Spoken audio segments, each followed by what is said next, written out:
All right. Good evening, everyone. My name is Rich Condon, the director of Civil War Pittsburgh and contributor to Pennsylvania in the Civil War blog.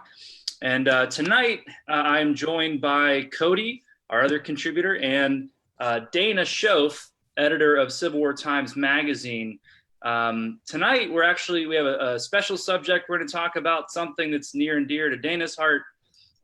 The story of John Nevin, Major John Nevin of the 93rd Pennsylvania Infantry. And we're going to talk a little bit here about historical memory as well. But first, before we get started, we'll kind of go around and do some introductions. How about Cody, you want to start off? Sure. Well, welcome everybody. My name is Cody Aish. My day job is at Seminary Ridge Museum in Gettysburg. So Gettysburg subject, partially we're going to be talking about tonight. I'll have some content related to the unit's march into Pennsylvania during the Gettysburg campaign.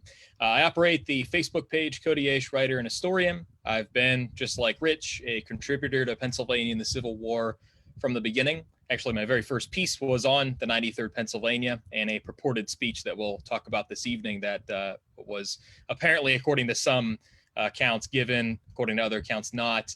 I'm also part of the Battles and Banter team, military history podcast with Avery Lentz and Tony Brown, and happy to be here for another week doing another live stream.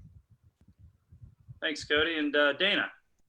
Hey, everybody. I'm Dana Schoaf, editor of Civil War Times Magazine. I'm a Western Pennsylvania native. I grew up in Newcastle, north of Pittsburgh. Here we go, right? Pittsburgh. And so I've worked with Rich a couple other times, right? You guys visited Pittsburgh a couple of months ago, I believe. Right. We did a First Monday Civil War Time broadcast from around Pittsburgh, and Rich showed us a really cool fort that survives in Pittsburgh, and we visited some other really neat sites. But this guy we're talking about, John Nevin, is also a Western Pennsylvanian from Sewickley. So he's someone I kind of stumbled upon when I was in Pittsburgh one day. So when we get started, I can tell you a little bit more about it. Which you found the story, was it at the Heinz History Center? Yeah, I was waiting for a friend of mine who was a curator, who's still in the museum field. He's in Albany, New York now, to get off work. And they had a card catalog at the time. That's how long ago this was. And I saw that there was a entry for this John Nevin, a Gettysburg campaign diary. And so I thought, oh, that looks interesting. And I started to read it, and it was really well written. And so when I got home, I had photocopies. I wrote, and I had photocopies made and paid for, and they sent me the photocopies, and I sat there with my old computer and typed them all up, like old school. And John Nevin has been a good friend to me over the years. I've talked about him quite a bit. I've found out more about him along the way.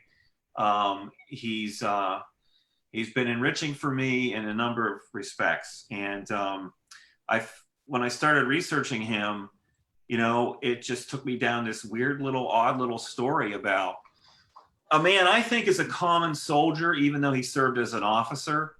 He's not a professional military man.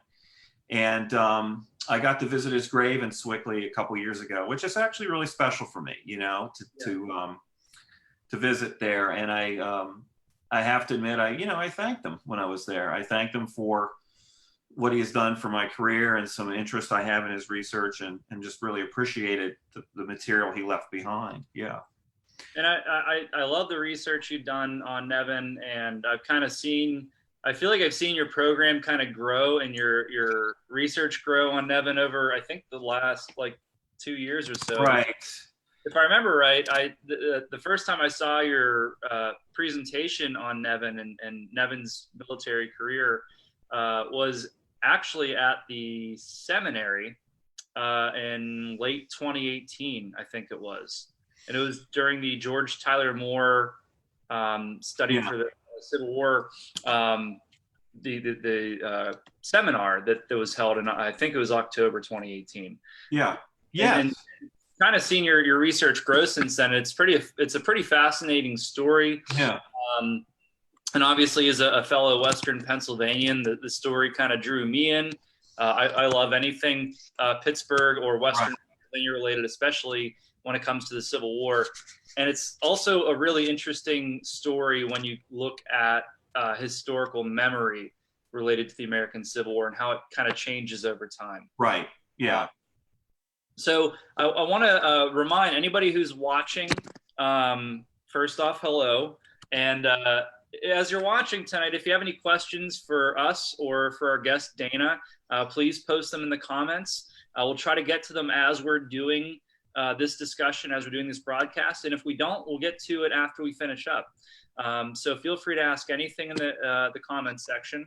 And I guess with that being said, we can get started. So Dana, do you want to walk us through the story of... Sure. What I'm going to do now is I'm going to share my screen and bring up basically a PowerPoint with images that I've given. And I think that's more interesting than staring at me the entire time. And we can see Nevin and some of the key players in this story. So let me go ahead and share the screen here. Sure.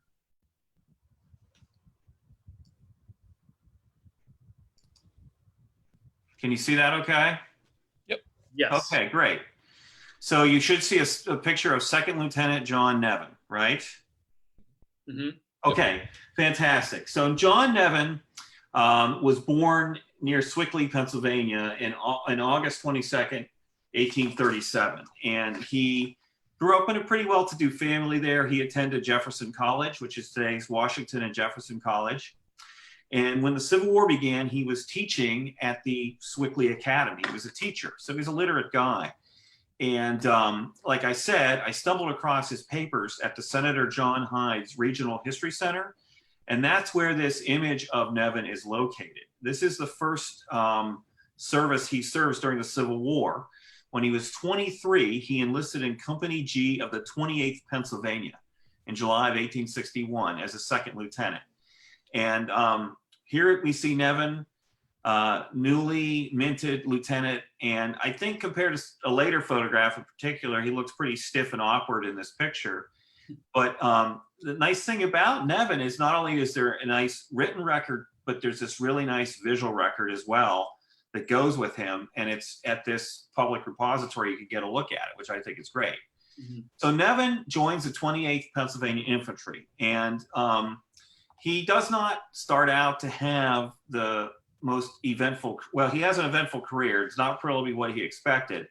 The 28th is commanded by General John White Geary, who would go on to become governor of Pennsylvania after the war. But in February of 1862, the 28th Pennsylvania is in Harper's Ferry.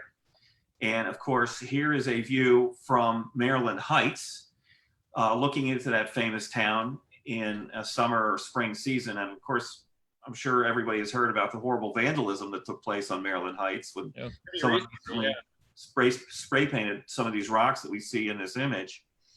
But Nevin is sick, and he's quartered in Harper's Ferry when the 28th Pennsylvania goes on a expedition to Leesburg through Loudoun County. And if you can see my cursor, I believe you can, correct? Mm-hmm. Yes. This is Loudoun Heights.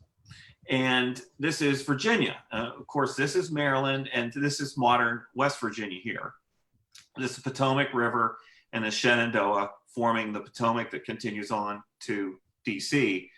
The 28th crossed a bridge and ascended Loudoun Heights, marching toward Leesburg. Nevin, as I said, was sick. He watched them go away. But on February 29th, he pretty unwisely actually sets out on his own to try to find his regiment. He was frustrated about being left behind. So he crosses the river, it goes up Loudoun Heights. And when he gets to the top, he writes about the marvelous view he sees. He sees pickets walking across the pontoons. He emulates Thomas Jefferson's description about this is a place worthy of crossing the Atlantic Ocean to sea. Mm-hmm. And as he's sort of up there, a little out of breath because he's ill, not feeling well, but he's admiring the view, Elijah White and some of his riders basically sneak up on Nevin. Elijah White is one of these guys I think the Confederacy has in abundance, that like to lead small bands of marauders without a lot of oversight and authority.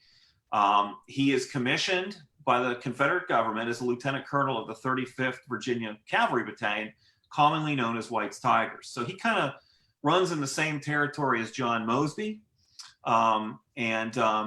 Like Mosby, he operates mostly independently. White will serve with the Army of Northern Virginia off and on again. He's at Brandy Station, for example, but he does not get along with Jeb Stuart, and Jeb Stuart kind of just lets him go do his thing, to put it simplistically.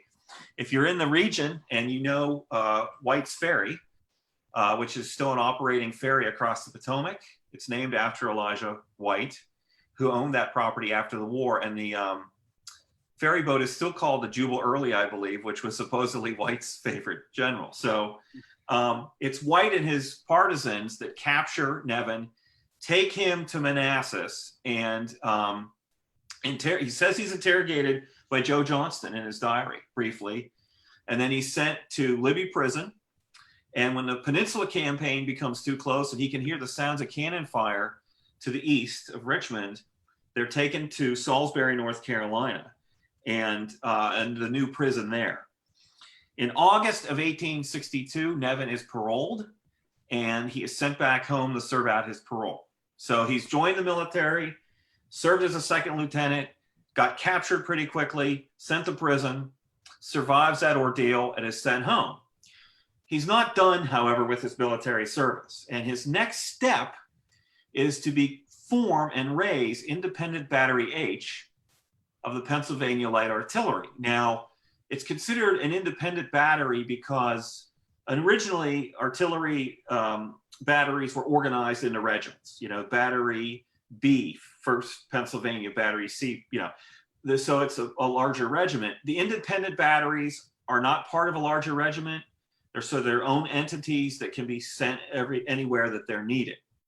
And it's a big jump to go from a second lieutenant, to go from being a civilian to not having much military experience before you're captured and put in prison, and then raising and trying to command an artillery battery. Being the captain of an artillery battery is a whole different world from even being a captain of an infantry unit, because you're organizing animal feed and all sorts of stuff. It's a very complex thing to do, and I'll get back to that in a second. But he raises this battery, and this is John Nevin seated here in this chair. Again, this is a Brady CDV, great CDV at the John Hydes Regional History Center.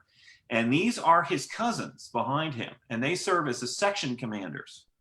Each section is 2 cannons. So he's a captain, these men are lieutenants, and each one of them commanded 2 cannons in the battery. And we've got Nevin Brown, Theodore Finley, and Edwin Nevin across here. So Nevin raises this battery in October of 1862, okay? The fall of 1862, he raises this battery, and it is quickly sent first to Hagerstown in the aftermath of the Antietam campaign, the long aftermath, kind of keeping an eye on the river area, and then they are sent to DC, closer to the defenses. And they are put under the overall command in Camp Barry of this officer. I think he's a forgotten Union hero, quite frankly, Brigadier General William Farquhar Barry, a regular Army officer who organized an artillery training camp in DC named after him, Camp Barry. And, we talk a lot about how Union artillery was superior on many battlefields. A lot of that has to do with the training they received that this man structured. There's not a lot of information at the archives that I've turned up about Camp Barry, but it was essentially almost all the artillery in the Army of the Potomac, for example, ran through there to get their basic training. Because unlike infantry units, artillery really had to get some training, or you could, with horses to maneuver, and you had to train these guys thoroughly. So Barry organizes that. And at some point, Nevin runs afoul of Barry, and I would love to know what he did. But also, I should say, Barry will end the war as William Sherman's chief of artillery during the Atlanta campaign. During the Peninsula campaign, Barry served as McClellan's chief of artillery. So he had a pretty good track record throughout the war. And Sherman held him in really high regard. But Nevin gets in trouble at Camp Barry, and I will never know what it is, because he resigns before he's court-martialed. And Barry writes on Nevin's resignation. Barry endorses it and says, Captain Nevin is a most inefficient officer, lacking both energy and intelligence, and totally unfit to command a mounted battery. Nevin writes below that, it is unnecessary for me to state what has transpired, as it is well known, and I resign. And I, of course, would love to know what transpired. But Nevin resigns in February of '63. So now, a little bit of a rabbit trail to take us down. I was at the DC photo show in March before everything shut down for the pandemic. And I went down there, and my photo editor, Melissa Wynn, said, this guy has these really cool photographs that say Camp Nevin on them. And I'm like, well, that's interesting. And so I went to this guy's table, and he had these 3 amazing photographs of Nevin's battery. This is Battery H, Pennsylvania Artillery. There was a series of 10 images taken. I've managed to locate 4 of them. These are the first 3. And Nevin is gone by this time. But what's interesting is they call this Camp Nevin in his honor, you know. So here's these really cool images of this battery drilling, this well-appointed battery that he raised out of Pittsburgh, I should mention, Rich. Allegheny County mostly is where these guys come from. And so here's the whole battery, all 6 Napoleons loading and firing. Here's the left section, and I mentioned Theodore Finley. This is him right here in the center, commanding his section. That's his cousin right there, right? Yeah, that's his cousin. Okay. Yeah.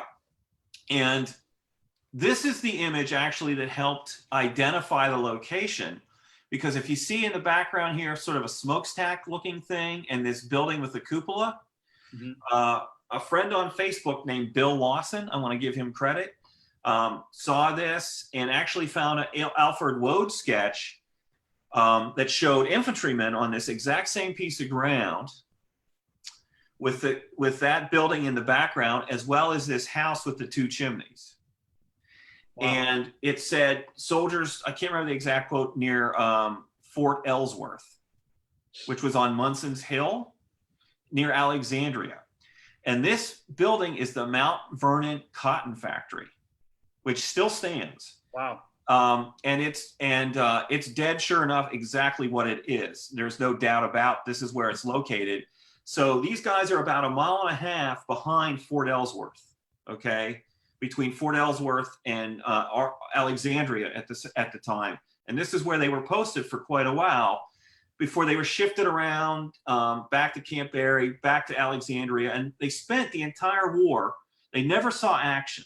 Unbelievable to think that the North had the resources to equip a battery like this. Well, turned out, these guys never fired a shot in anger. They stayed in the DC fences the whole war, sort of pointing their guns west against Mosby, if you will, you know. But they're fascinating photos, the Sibley tents and the location. And then I can't remember one of these. It's hard to see unless you really zoom in. You can also just make out the statue of the steeple of Christ Church in Alexandria is just visible in one of these. If you really zoom in, which is another clue to the location on the horizon. This is a great shot. You see the visitors over here. A girl and a little boy, and if you could zoom in, he's actually saluting, I think, when the picture was taken. It looks like he's saluting. Wow. But this is another piece of the battery that he raised that's carried on after he was gone, and they named the camp in his honor. And Dana, real quick, do you mind? I love these pictures, and I'm really glad you could share them tonight. Yeah. Would you mind if we posted these in the comments for people to check out after our talk? No. I purchased these, and I want people to see them. I think they're really cool. They're very clear and pristine. They're great photos. Well, the other one I don't have scanned right now is of the cook tent, which is an amazing image as well. And it shows how this big cast iron stove they cooked at. And I'd love to see what the other 6 images showed, because, you know, man. So who knows? I did get a lead on a guy that bought a couple who lives not far from me, but I'm broke. So I'm waiting until I have a little money to call the guy to see if he wants to sell them. But anyway, so that's a little bit of a rabbit trail with Nevin, but they're cool images, and they kind of, they're part of his wartime lineage, right? This is a battery he put together. But Nevin will go on, and I'm, moving forward because I want to make sure other people have a chance to interject, and we have hopefully have some questions. But you think that he might be done, right? You think that he might be finished. He's been in the military. He's been captured. He's been in the artillery. He's been cashiered, so to speak, right? But no, he comes back. And I haven't found this smoking gun yet. I keep trying to get to Harrisburg to look at the 93rd's papers and the Adjutant General's papers up there. I haven't made it yet. And of course, won't be able to do it for a while now. But, I'm guessing here, but I think it's a hypothesis that he wanted another shot because of the very fact his service hadn't been that stellar. And so he ends back up in the spring, April of 1863, as the major of the 93rd Pennsylvania Infantry. And that is a brigade commanded by a general named Frank Wheaton. And it's a 6th Corps brigade. I don't want to get into too many numbers here, but it's the 3rd Brigade, 3rd Division. The 93rd is brigaded with the 98th, 102nd, and 139th PA, which is another Pittsburgh regiment, 139th, and the 62nd New York. And of course, the 6th Corps is commanded by Major General John Sedgwick. Now, being a field officer is another big jump up, right? And just quickly, this is out of a period manual. These are individual companies, and you have your captains and lieutenants here, but here you have your colonel, lieutenant colonel, second in command, and the major. And they're called field officers because they survey the field and they're mounted. They ride horses. So he's climbed the ladder pretty high up pretty quickly. Now, Cody, I think, wants to take a break. We'll take a break from me, and I don't know if I need to stop my share so Cody can share his screen and talk about the 93rd's colonel, which is James McCarter. So let me stop my share temporarily, okay? And then Cody can share his and talk about McCarter. Sure. So for anybody who has followed Pennsylvania and the Civil War since we got started last summer, you might recall that the very first post that I ever made, one of the first few for many of us, was on James McCarter and the 93rd Pennsylvania moving into Pennsylvania. Now, admittedly, I will preface this by saying I know a lot more about this purported event now than I did when I initially wrote it, and I've been considering going back and revisiting it. But basically what we have here is James McCarter, described with the word invalid in many instances during the Gettysburg campaign, not really kind of an active command. He's riding on horseback. He's riding in an ambulance. He's commonly drunk in the saddle on the field. And so basically what we have here is as the unit is moving with the rest of the 6th Corps through Manchester, Maryland, they can hear the sound of gunfire in the distance. The Battle of Gettysburg has begun west and north of the town. Union cavalry is confronting Confederate infantry. Before long, Union infantry arrives in the field. Famous Pennsylvania Major General John Fulton Reynolds is killed in the regimental history, as well as in the monument dedication speech in 1889 at Gettysburg. There's this mention that these men hear before too long that Reynolds has been killed, and this kind of puts a dour on things. As these men are moving into Pennsylvania, the question apparently arises, who exactly should give a speech if need be to kind of rile up these men as they're moving northward back into the Keystone State for the first time in a few years for many of these individuals. I'm going to share my screen here.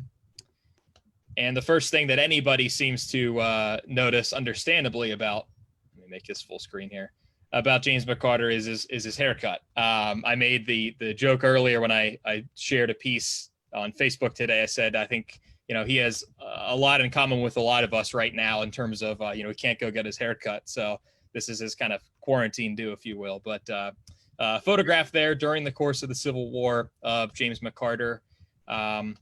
Here he is post-war. This is in the regimental history. You can see with the white hair and beard. But basically what we have, and I'm not going to read the entire thing. Feel free to go to PennCivilWar.com and you can see this there. But he gives this speech in which we see a lot of themes come through. Now, the issue with this purported speech is that it really does not appear until, as I mentioned, the 1889 monument dedication at Gettysburg. They have two monuments on the field dedicated, I believe, 5 years apart from one another. And in one of those, it was the old regimental chaplain, whose last name is Lame. I'm forgetting his first name, Joseph S. Lame, in some sources identified as Lane, Lane. And he said that by 8 p.m., July 1st, the 93rd was worn with the long and weary march, and thus its soldiers stretched their aching limbs in the shelter of a friendly forest. They number about 270 officers and men, and as they're moving northward, scarcely had they thrown themselves upon the ground, he said, when an aide-de-camp arrived from the blood-baptized heights of Gettysburg announcing the death of Reynolds and that the stupendous conflict had commenced. Several staff officers subsequently began, quote, requesting regimental commanders to address their troops in language becoming the grandeur of this crisis, and bearing an order for the immortal Sixth, a corps that had never failed to achieve the possible, to hasten to the defense, to strike for their altars and for their fires, God and their native state. The drums beat, fall in, leaped from lip to lip, and the host is all astir. Swords and belts are buckled on, knapsacks slung, weapons grasped, and forming a solid square, they stand determined and defiant. And then the question apparently arises, according to Lame's recollection, but who shall address them? And they decide that it's going to be Colonel James Mahlon McCarter. He's going to be sitting on his horse and sort of shouting down at the men. They say his rostrum was a war steed, and the silence was profound and painful. And then in this apparent several hundred word address that he gives to the men, he says in part, my countrymen, comrades in arms, Pennsylvanians, the destroyer has come, fell treason's foul foot has polluted the soil forever sacred to freedom. Northern hearthstones are threatened, the chains of slavery are clanking, and they are forging fetters to crush your patriotic spirit. The issue is joined, the stupendous conflict has commenced. Interests vast as a world, termless as time, are at a venture. He said later that a nation dying or redeemed and regenerated was what will be determined, and that freedom or slavery are the momentous issues of the hour. And then he gives them the call to action. Sons of liberty, go forth with alacrity to the battle of the civilized world, where God himself mustered the hosts to war, and so on, with a lot of what we would today, I suppose, call purple prose and common in monument dedication addresses, common sort of language employed in many instances in regimental histories as well. But like I said, the issue is that we don't really start to see this appear until the monument dedication in 1889, or here in the regimental history, Red, White, and Blue Badge by Penrose G. Mark. He was a captain during the war in Company D of the 93rd. And this is published in 1911, so even longer after the fact. But Dana and I were talking right before we began here how if you look at a lot of first-hand accounts of anybody's letters or diaries, people even who were extremely invested and published pretty much everything that they recall, or at least wrote everything that they recall. A John Nevin, for instance, don't make any mention during the course of the conflict, during the course of the Gettysburg campaign, to this speech. The other piece here is that, as Dana said, Nevin is kind of written out of history. McCarter is typically that man who is kind of associated as this regiment's leader, even when he's not really officially its leader, even though he's colonel in name.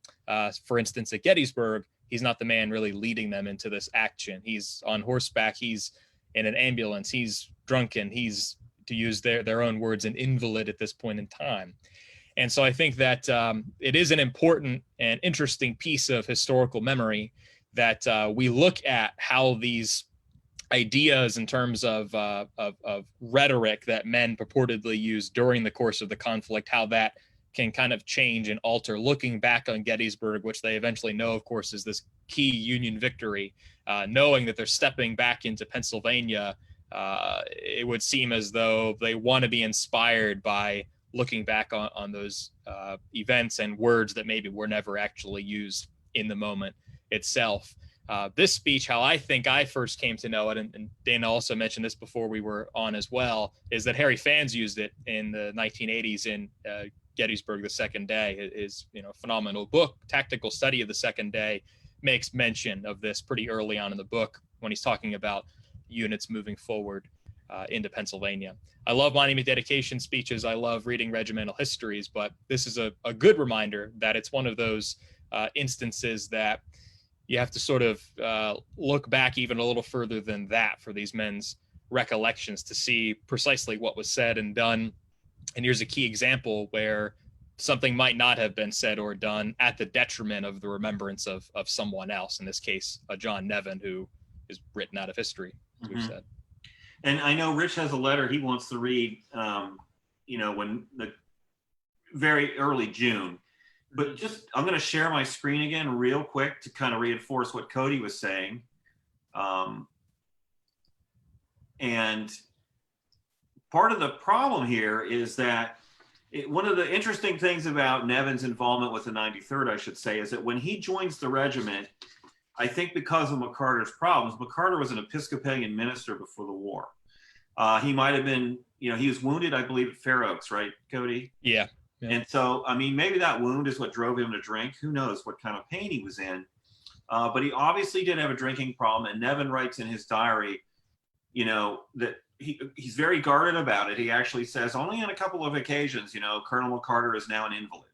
That's basically the way he phrases it. But you have to think, Nevin is put in this regiment to kind of try to fix a mess because McCarter's was out of the military. And he came back right when Nevin comes back. He had been sent home for drunkenness, and then he uses the influence of friends at home, so to speak, and he comes back, but he's never really with the regiment as much as I can tell from reading Nevin's very detailed and copious entries, right? He doesn't mention this. He doesn't mention the speech.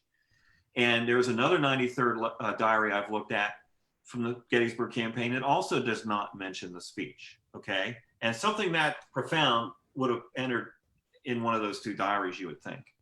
But the previous major, John Mark, had been dismissed. The lieutenant colonel was gone. So this regiment sort of has a high command crisis, if you will. It's kind of falling apart. And you think of these armies as these homogenous structures. Here's the Army of the Potomac marching along. But within this regiment, there's this drama. And you wonder if Nevin is put in as an outsider because he's from Allegheny County. The rest of the 93rd is from, I hope you can see these, they're slightly highlighted, Center, Dauphin, Lebanon, and Berks, right? These are sort of central and eastern guys, and we all know about regimental identity and local identity. And you think, Cody, after the war, that may be one of the reasons they don't want to admit McCarter had a problem, right? They want to kind of rehabilitate his reputation at the expense of a quote-unquote outsider who's dead by that time anyway. Nevin is dead by the time these monuments are dedicated. So that I found interesting, too, that he's from the other side of the state. And so, Rich, do you want to read your letter? I can stop my share here. Sure. So the first time I think I heard you, Dana, share this account was when you guys were visiting Pittsburgh, you and Melissa.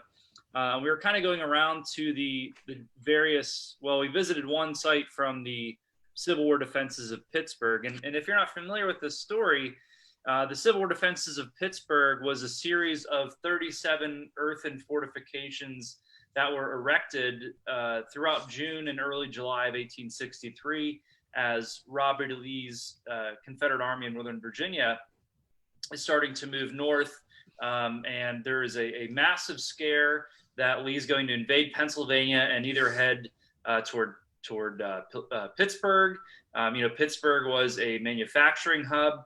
It's the confluence of the Allegheny and Monongahela rivers. The Ohio River, a super highway in the 19th century, starts right in Pittsburgh. And you also have the Allegheny Arsenal and the Fort Pitt Foundry.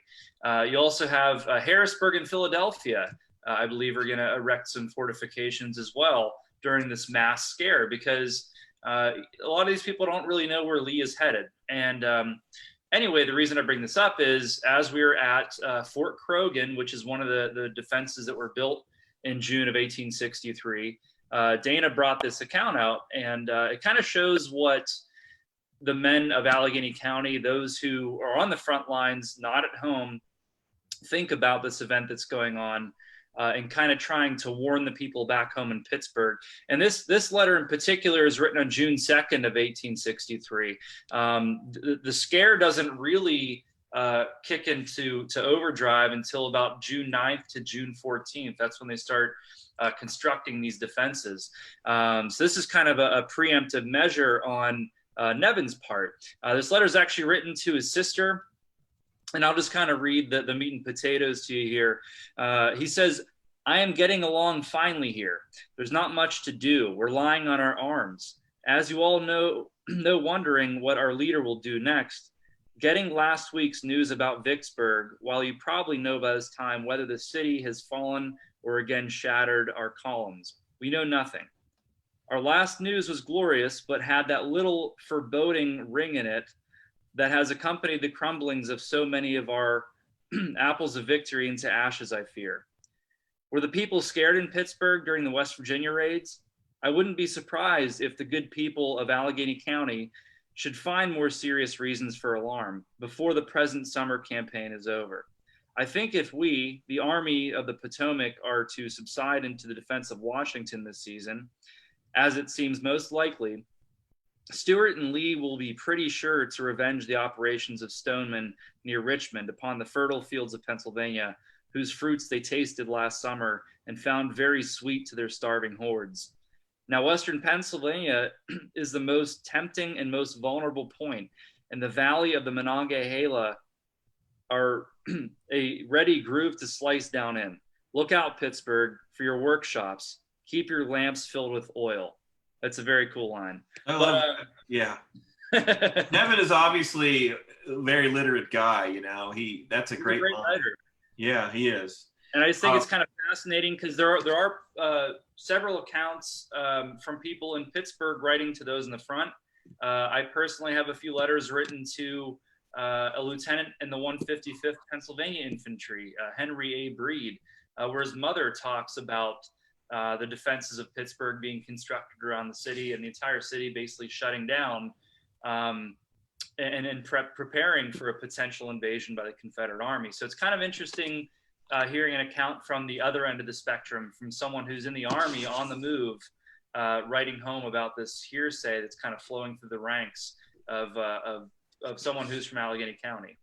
And that June 2nd, that's pretty early. That's pre-Brandy Station, you know, and you know, Nevin was involved. Let me check my date here. Shortly after that, Nevin will be, is it all right if I share my screen again here? Okay, sure. Let me just, so get this real quick. Nevin is involved at a skirmish called Franklin's Crossing. The 93rd is sent across near Fredericksburg, and they form a bridgehead at the location. Two pontoon bridges were established by William Buell Franklin during the Battle of Fredericksburg. And this is a look at those pontoons that Nevin and his regiment and others went across. And it was just sort of what's going on with the Confederates, right? Are they moving or not? And A.P. Hill's Corps was left behind and kind of formed a line around that bridgehead to keep the Federals occupied. And Nevin was over there for a couple days. He writes about what a miserable experience it is. A fellow captain rolled over on his back, took a newspaper out to read it, and a bullet hole came through it immediately, and the guy folds it up and puts it away. And he said we had short-range muskets, so we couldn't really fire at the enemy, meaning they were issued smoothbores. And June 13th, under the cover of a thunderstorm, and they had put straw on the pontoons to muffle the sound. They come back across the bridges, and then they begin that long trek up to Pennsylvania. And you can kind of see Sedgwick, the line of the 6th Corps here, as they marched through, left Virginia and marched through Maryland. I don't know how much time we have, but I wanted to read a couple entries from his diary of the Gettysburg campaign, if that's okay. Sure. One of them I find amusing, because we'll put this one up. This is Frank Wheaton, his brigade commander, and this, of course, is an image of John Sedgwick. And on June 29th, near, where are they that day? They were near Sam's Creek, Maryland, moving through the center of the state. And at the end of the day, Nevin writes, and I'll pick up with his writing, as my regiment, being third in column of brigade that day, filed off the road preparatory to camping for the night, many of the boys, with the foresight that long campaigning teaches, seeing that there was no wood in the field, seized the rail of the fence as they crossed it for cook fires or for tent stakes or whatever. Now, we had been doing this every night in Virginia, and it never entered my mind that there isn't any objection to the practice. Indeed, generally, when we are about to make camp, as we approach a designated spot, we officers are accustomed not only to allow the men to pick up and carry anything that can be used of them in camp, but we actually encourage them to do so, for fear the following regiments would pick up these articles and leave us in the lurch, right? So he's like, get the good stuff, So that frequently when about to pitch camp, our columns in Virginia would look remarkably like the descriptions given of the motley appearance of the Polish insurgents. And I think he means with lances on their shoulders. And here's from Hardtack and Coffee, an engraving, and you can see these guys carrying fence rails off. And here's sort of Major Nevin, if you will, watching them as they go into camp, taking this fence down. But an order had been passed that was to prohibit this sort of activity in a friendly state like Maryland. And Nevin and his soldiers are not aware of it. I love this turn of phrase too. He says, we had brought our Virginia spectacles over the pontoons with us, meaning they're seeing everything like they did in Virginia. Mm-hmm. And we interpreted this order to mean we must not be caught stealing horses or sheep or poultry. On we marched, my men at arms with their long, heavy lances high in the air above their muskets. Now, he said, we had to pass by General Sedgwick's headquarters. The old man was sitting in front of his tent enjoying the evening and looking at the long lines of his men filing past. We had not got 50 yards past him when an aide came up, saluted me and said, General Sedgwick desires you to halt your regiment and have those rails carried back immediately. Yes, sir. I halted, order all who taken rails to carry them back, and leaving the adjutant to see the execution of the order, I then obeyed the continual beckoning of General Wheaton, my brigade commander, who was beyond the brow of a hill. He did not see the cause of the delay and was urging me forward. General Sedgwick saw me start or move off and imagined I was slighting his order. In a tempest of wrath, he came running over himself. Colonel, halt instantly and stay there until every rail is taken back. How dare you, etc., etc. I rode up to him and explained if he would ride to the top of the hill a little more or move to the top of the hill, he would see General Wheaton even now ordering me forward and getting angry at the delay. That instantly turned Sedgwick's wrath upon General Wheaton. And he went off to, basically he goes off to yell at Wheaton. And then Nevin says, well, enough of the rails were carried back to make a show, but I'm afraid the majority of them were slyly dropped in the long grass the moment the men knew what was wrong. I know our chaplain and our surgeon each dropped theirs. And of course, the chaplain was James Lane at the time. So here's Lane giving this monument dedication speech, but years previous, he was stealing fence rails. But this is June 29th, right? They're on the eve of this titanic battle. And here's this guy, acting commander of a regiment, and he's caught in a tempest over fence rails between the corps commander and his brigade commander. And it's this slice of this, little human interest that really is amazing, I think, anyway. But as Cody mentioned, of course, the Sixth Corps makes this epic 30-some-mile march, right? The night of July 1st into July 2nd. And they march from Manchester. They countermarched to Westminster to catch the Baltimore Pike because it was a hard surface road. And Sedgwick, They could have gone this way, but he thought they would have made faster time if they went back to the good road. And so that's what they did. And they end up arriving on the battlefield on July 2nd at it's roughly 6:30 at night when they go into action. Nevin's brigade is the only 6th Corps brigade engaged heavily at Gettysburg, engaged at all. And they participate in what I think is a forgotten fight for Little Round Top, really. Of course, unreasonably so, all the emphasis takes place here, with the 20th Maine and Strong Vincent's brigade and then Weed's brigade. But basically after the 3rd Corps moved out of this location, where I'm moving my cursor out to the Wheatfield area, from the Wheatfield Road up to Cemetery Ridge, there is no Union infantry in place there from 11 in the morning until 6:30 at night, when Nevin's brigade, which is the lead brigade of the 6th Corps during that march, files into position on what is sometimes called now Munchauer Hill, or sometimes just called a northern extension of Little Round Top. And they will charge down on the Weichert farm along with the Pennsylvania reserves that have just arrived as well, Pennsylvania Reserve, 2 brigades, into the Valley of Death and down the Wheatfield Road. And they will face these Confederates that are attacking at the time. There's about 1,500 Confederates of these 3 brigades left that are moving toward this empty area, only defended by an artillery battery, commanded by Frank Gibbs of Ohio.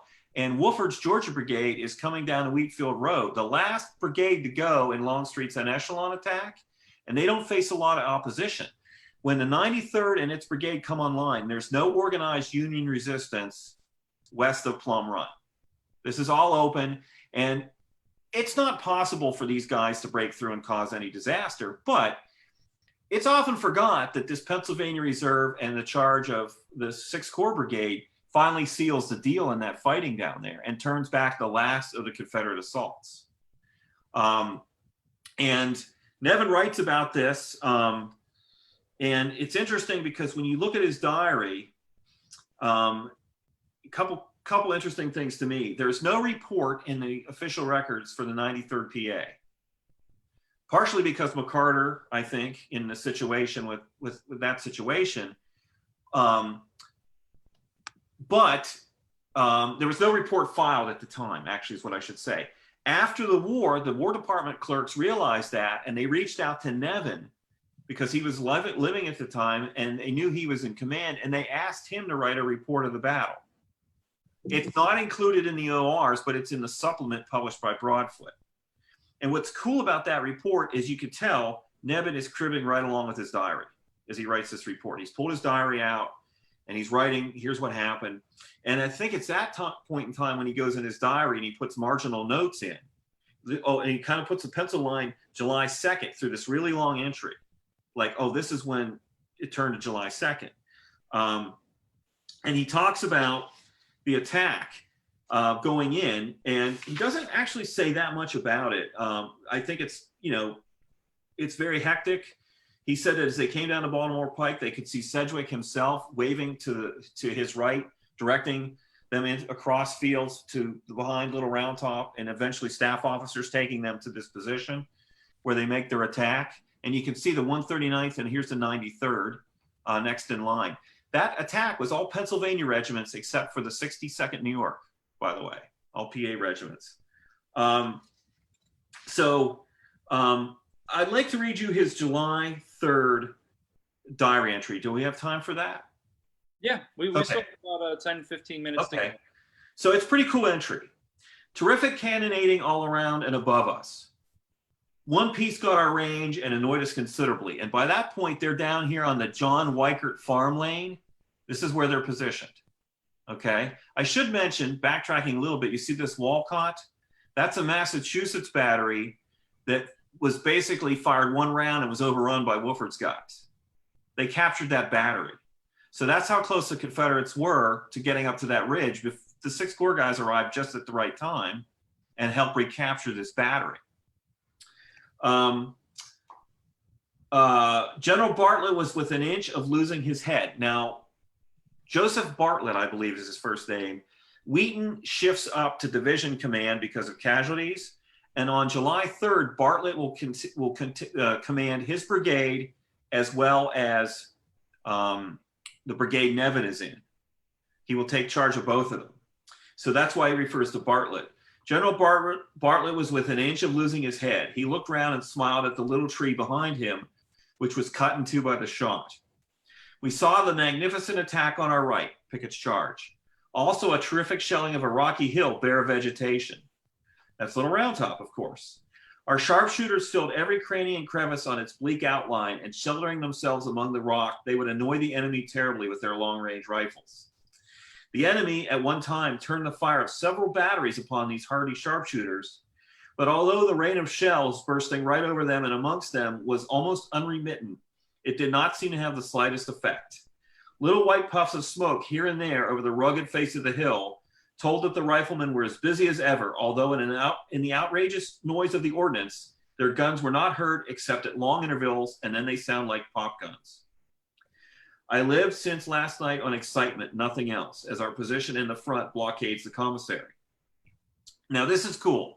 Many people don't realize in the evening on July 3rd, the reserves and the 6th Corps guys advance toward the Emmitsburg Road after Pickett's charge and get in really heavy skirmishing. And actually, the 15th Georgia Regiment is pretty badly mauled in this action, and their battle flag is captured.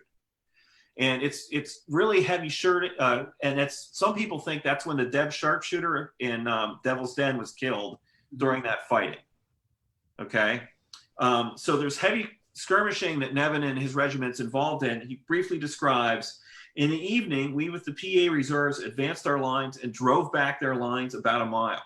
The impression prevails that the whole Reb line is retiring this evening. We take the 14th Georgia prisoners. Now, I think he might be confused with the 15th because the 14th, oh gosh, I can't remember their brigade, but they're way by like the Bliss Farm. We take the 14th Georgia prisoners. They are discouraged and have lost heavily. Didn't want to come up north, they say. A bucktail says, how do you like the way the Pennsylvania boys fought? You've got us on our own dunghill this time. They frankly admitted that the Pennsylvanians fought today desperately. The bucktails have earned a special credit. Now, I think he might mean the PA reserves here. I'm not sure. They are perfect daredevils, delight in danger, and always in the front. The left of the line today was almost composed entirely of Pennsylvanians.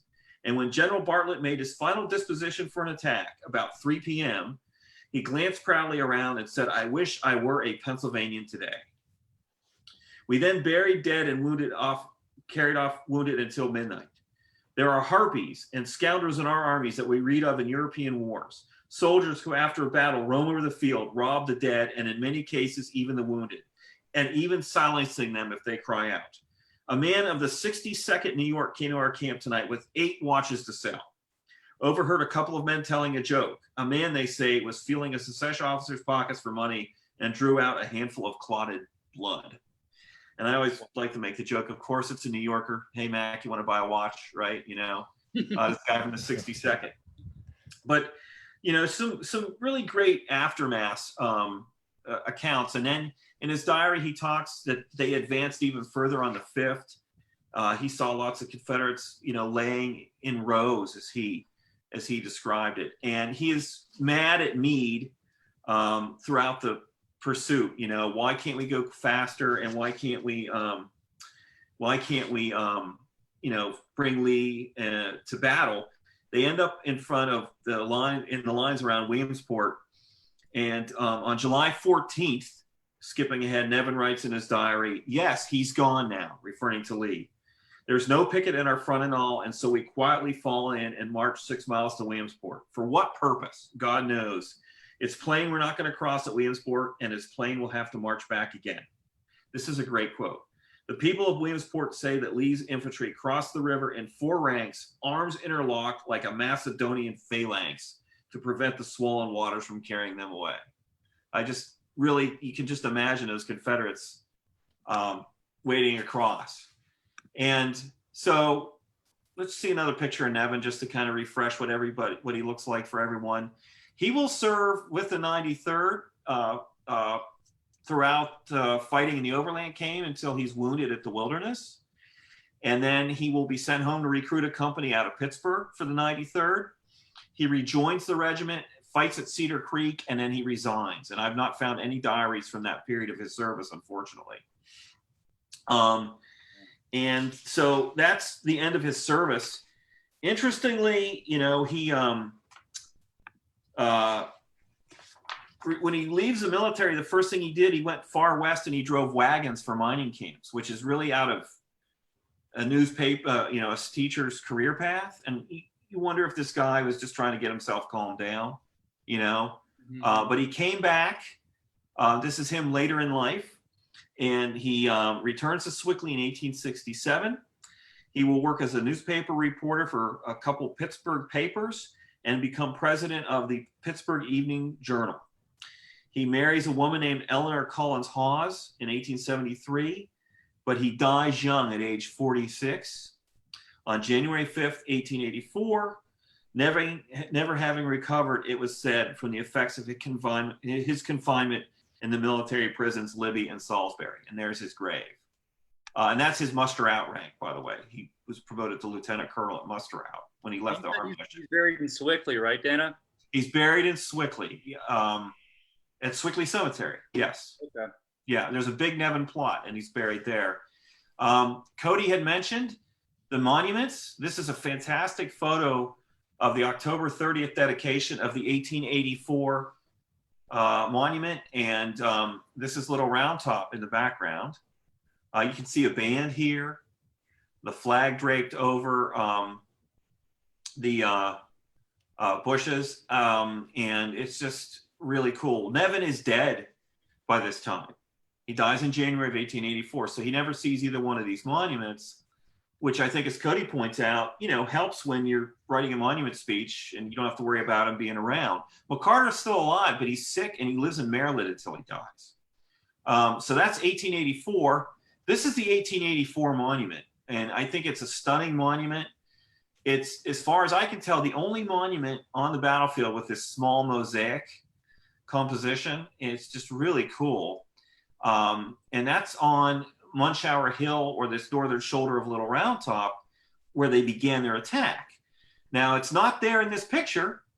This is the Weikert Farm Lane, because in 1888, they erected, the state paid for them to put up another monument.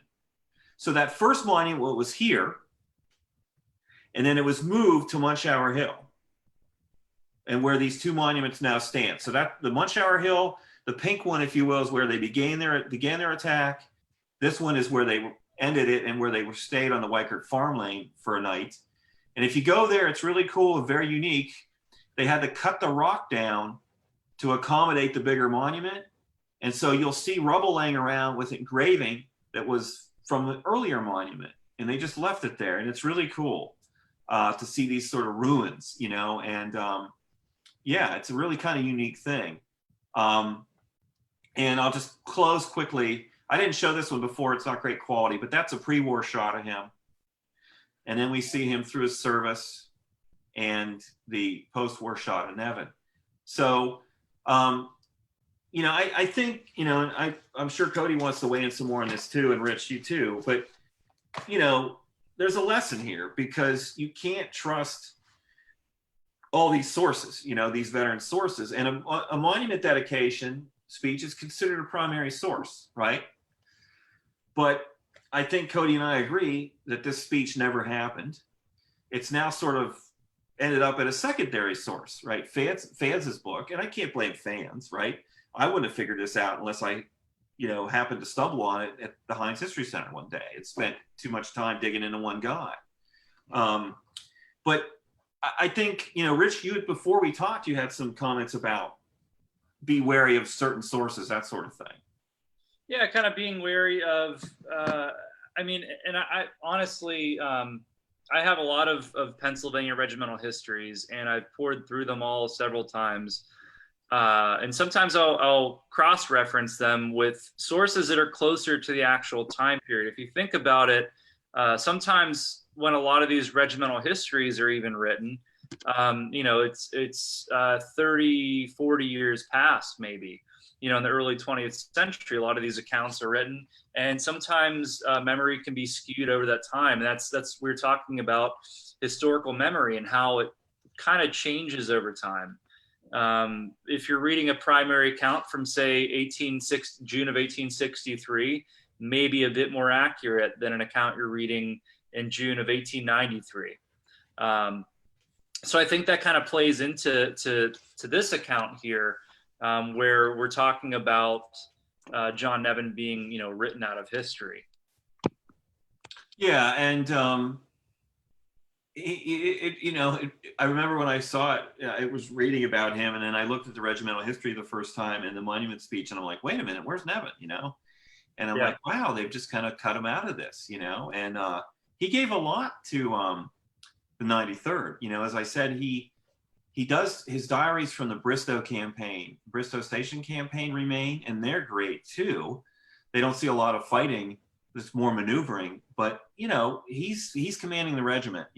McCarter is gone for good in August of '63 when he showed up to try to sign payrolls so drunk he couldn't write his name, and he's dismissed, and that's it for good. He's out of the service, and so Nevin runs the regiment until, gosh, I think it's after the Wilderness. A senior captain gets promoted to take the regiment over. And as I said, we were chatting briefly before. There's a couple things in his Bristow campaign diaries. It indicate the guys liked him okay. They fed his horse hardtack and that kind of thing. And but yet, after the war, maybe these guys are all from the same area pretty much. They don't want to really acknowledge the mess, that they faced, or the problems that McCarter had, or they might have felt sorry for him, or, I was going to say, would you consider it maybe more of an issue of identity because he's kind of an outsider? He's from, Western Pennsylvania when most of these guys are from the eastern side of the state. Yeah, I think so. I think that makes it easier. I think it makes it easier to kind of try to fabricate a memory that's going to work well in the hometown, and that, and the fact that Nevin is dead, quite frankly, makes it easier too. They don't have to worry about offending him. And very, very few guys in that regiment were from Western PA. Even the ones he recruits are there post Gettysburg, so they don't know what happened during that campaign. If any of those Pittsburgh guys were at those monument dedications, that was well before they were involved with the regiment. And I wanted to show this picture here too. This is the 1888 reunion there, the dedication of that. Oh yeah. So in October. So we saw the 1884. Here's the 88. Now the speech, if I'm not mistaken, in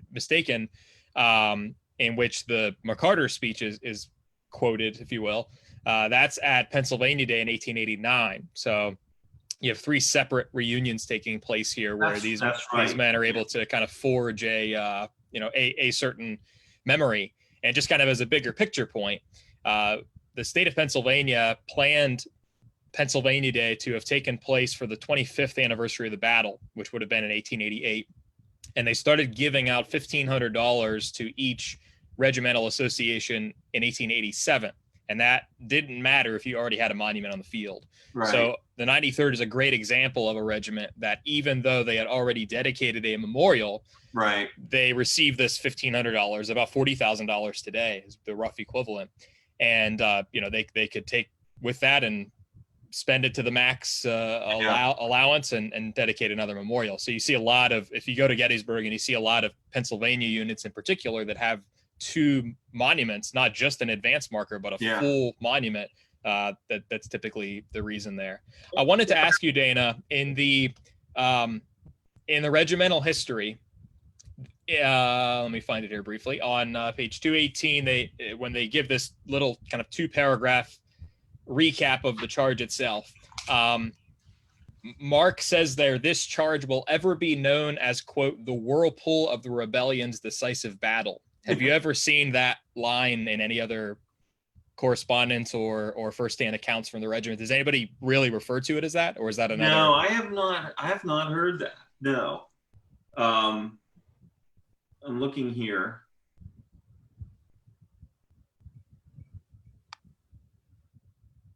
No, that's interesting. I have not seen that before. Or other places, I should say. Yeah. Yeah. It's kind of interesting. I also think it's interesting that, not only does Nevin, not really get mentioned here, but as we were talking about, I think it was before we started the live stream, they do mention Colonel David Nevin of the 62nd New York. So, yes. Mentioning another officer there. And I think it's interesting as well through the Gettysburg chapter. It seems that most of what you see are these quotations of other sources, whether it's official reports or other monument dedication addresses or J. Howard Wirt, John Batchelder. It's kind of even a fascinating aspect that they're not even always entirely using the words of their own men to describe their own action. No, and there's a couple interesting things, and this would be a whole different discussion to talk about the attack itself. But Greg Aiken edited Captain Francis Adams Donaldson's diary, and I think it's in there. Gosh, I hope I'm not. I think it's in there, where he watches this attack,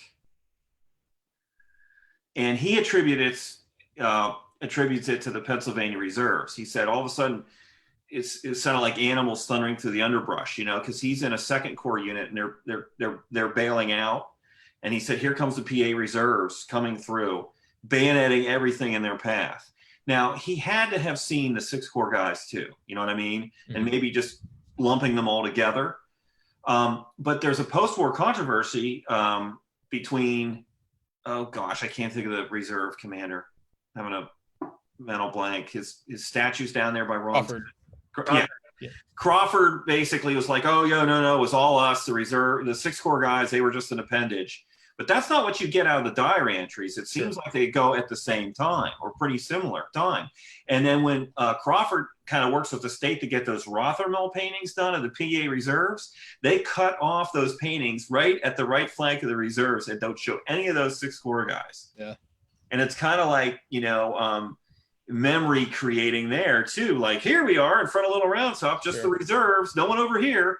And of course, those are all Pennsylvania guys except for one regiment, So there was some bickering back and forth about that after the war, like a lot of stuff at Gettysburg. But yeah. So all right, with that being said, I wanted to do a little screen share here real quick before we start wrapping up. 1 second.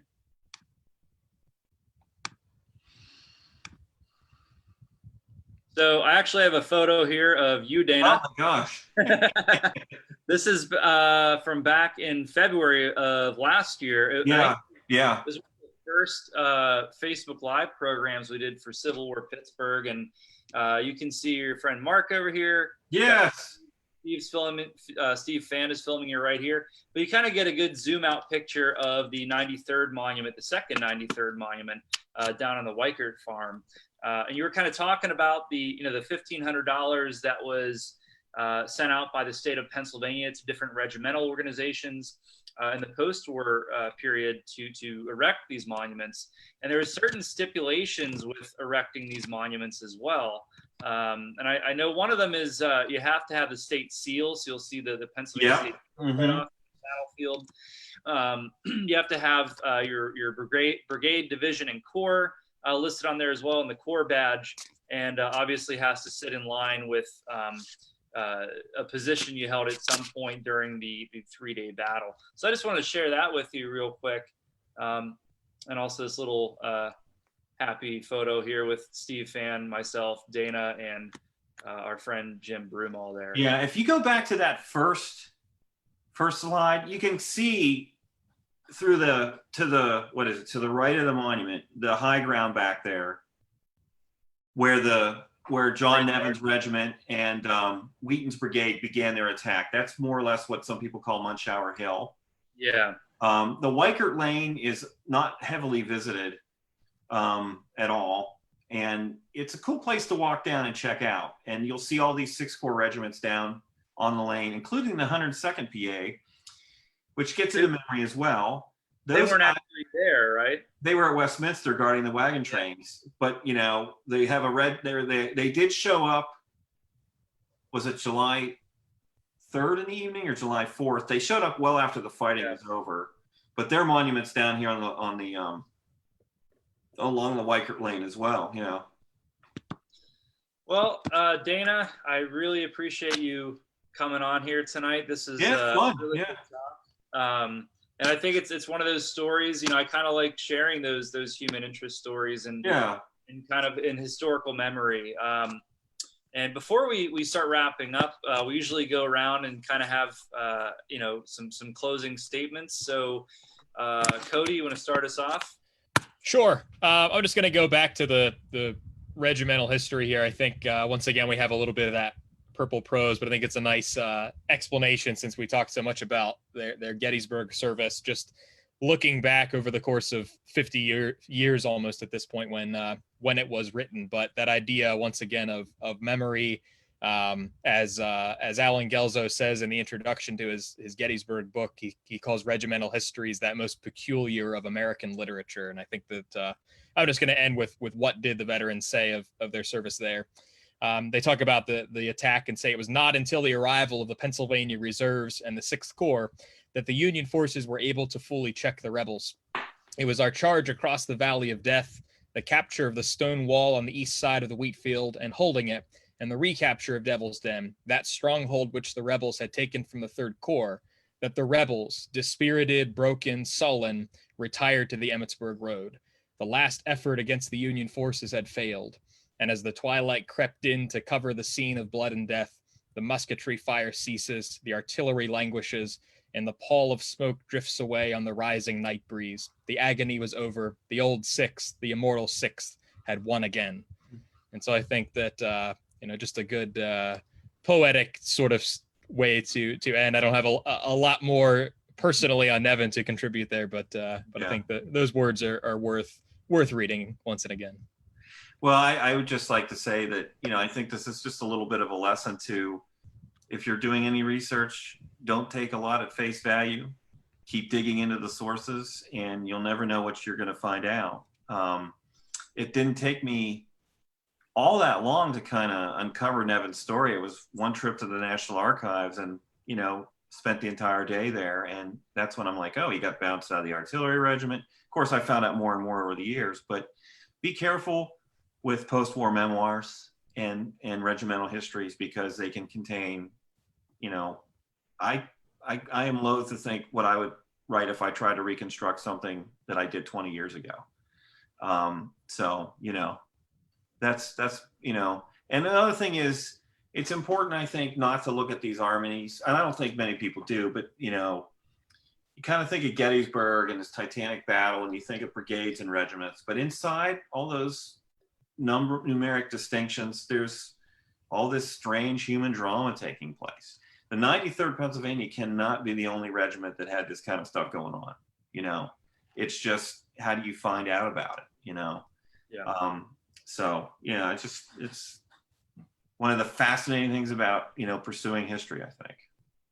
Historical memory is very interesting, especially when we talk about these human stories. I mean, I can't reconstruct what I ate for lunch yesterday or what I did yesterday. I know what you ate, Rich, because you put it on Facebook. You put it on. I had some scallops. Yeah, yeah. But yeah, it is a fascinating process to go through. I'm sure many of you people watching right now, as well as Cody and Dana, can agree with me. Usually have that kind of aha moment when you are doing research initially. You get really excited about it, but you kind of have to initially also take it with a grain of salt and kind of pursue that research, and as I like to say, go down that rabbit hole and cross-reference with other sources, other people who might have served with the person that you're researching, etc. I'm sure a lot of you who have researched ancestors on both sides in the Civil War have gone through this process as well. So it's something always good to keep in mind. I always like to end these conversations with stating, I always feel like I work for the Pennsylvania Health Department. Wash your hands, wash your face, don't touch your face, wear masks if you go out and you're indoors. And then we can get out of this a lot sooner and be enjoying these talks out on the battlefield together. Maybe closer than 6 feet apart. But anyway, I really appreciate all of you tuning in tonight. I appreciate always Cody and our friend Dana for joining us this evening. Thanks for having me back. Yeah. And it's always a pleasure. So we will be having some more of these coming up. Just keep posted to the Pennsylvania and the Civil War page or Civil War Pittsburgh, and we'll be posting our future talks there. Like I said earlier, if anybody has any questions at all, please post them in the comments and we'll get back to you as soon as possible. Everyone have a great weekend. Thanks, everybody. Thanks, everybody. Good night.